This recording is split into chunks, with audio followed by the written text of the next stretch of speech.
লাচ্ছা সেমাইয়ের মধ্যে পাকা আম দিয়ে দুর্দান্ত স্বাদের একটা রেসিপি তৈরি করব।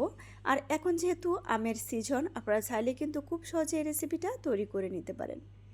প্রথমে কিছুটা পরিমাণ লাচ্ছা সেমাই নিয়ে সেমাইটাকে ভালো করে ছড়িয়ে দিলাম। এখন এর মধ্যে একটা পাকা আম দিয়ে দিচ্ছি। আমটা যেন ভালো করে পাকা হয় এবং একটু মিষ্টি হয়, সেদিকে অবশ্যই খেয়াল রাখতে হবে। এখন আমটাকে আমি আটি ছাড়িয়ে তারপর এটাকে ভালো করে ম্যাশ করে নিচ্ছি। আমি এখানে লাচ্ছা সেমাই দিয়েছি, আপনারা চাইলে কিন্তু পাকিস্তানি মানে লম্বা সেমাই দিয়েও এই রেসিপিটা তৈরি করে নিতে পারবেন। এখন ভালো করে সবকটা উপকরণকে একসাথে মিশিয়ে নিচ্ছি। আমরা যেন কোনো রকম গোটা না থাকে, মানে দলা পেকে না থাকে। সামান্য লবণ আর 1 চিমটি এলাচের গুঁড়ো দিয়ে দিলাম। এখানে স্বাদ মতো চিনি দিয়ে দিচ্ছি, মানে আপনারা যেরকম মিষ্টি খেতে ভালোবাসেন সেভাবে চিনিটা অ্যাড করবেন। যেহেতু আমটাও এখানে মিষ্টি, তো বুঝে শুনে অ্যাড করবেন। তো কিছুটা পরিমাণ লিকুইড দুধ দিয়ে দিলাম। দুধটা দিয়ে একটু ভালো করে এভাবে মিশিয়ে নিচ্ছি। তবে এখানে চাইলে কিন্তু আপনারা গুঁড়া দুধও দিতে পারেন, তাহলে টেস্টটা কিন্তু আরও বেশি ভালো আসবে। তো এখন এর মধ্যে 1 টেবিল চামচ পরিমাণ আমি এখানে ঘি দিয়ে দিচ্ছি সুন্দর একটা ঘ্রাণের জন্য।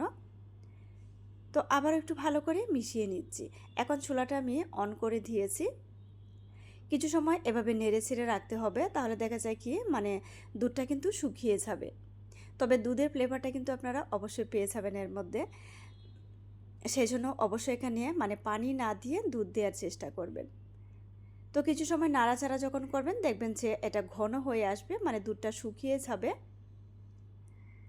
আর যখন এটা একটু আঠালো হয়ে যাবে তখন এটাকে চুলা থেকে নামিয়ে ঠান্ডা করে নিতে হবে।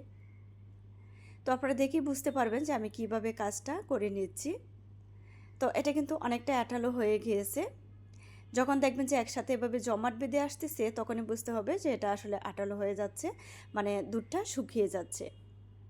তবে এখানে দুধের পরিমাণ আপনারা আরও কম দিতে পারেন, যেহেতু লাচ্চা সেমাই দিয়া এটা খুব বেশি সময় লাগে না মানে সেদ্ধ হতে, নরম হতে। তো আমি ঠান্ডা করে নিয়ে হাতে কিছুটা পরিমাণ ঘি মেখে এখন এগুলোকে গোল শেপ করে নিচ্ছি। মানে একদম লাড্ডু তৈরি করার যে শেপ, ঠিক সেভাবে আমি শেপ দিয়ে নিচ্ছি গোল শেপ করে। তবে আপনারা চাইলে আপনাদের মানে ইচ্ছা মতো তৈরি করে নিতে পারেন। তো সেমভাবে আমি সবকটা লাড্ডু তৈরি করে নিয়েছি।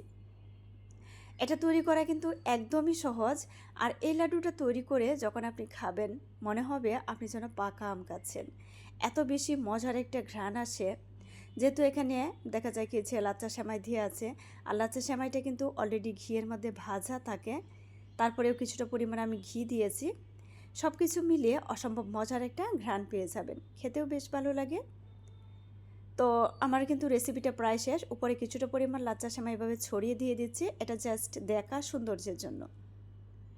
তো যাদের কাছে সহজ রেসিপি ভালো লাগে পেজ ফলো করে পাশে থেকে সাপোর্ট করবেন প্লিজ। সবাই ভালো থাকবেন। আল্লাহ।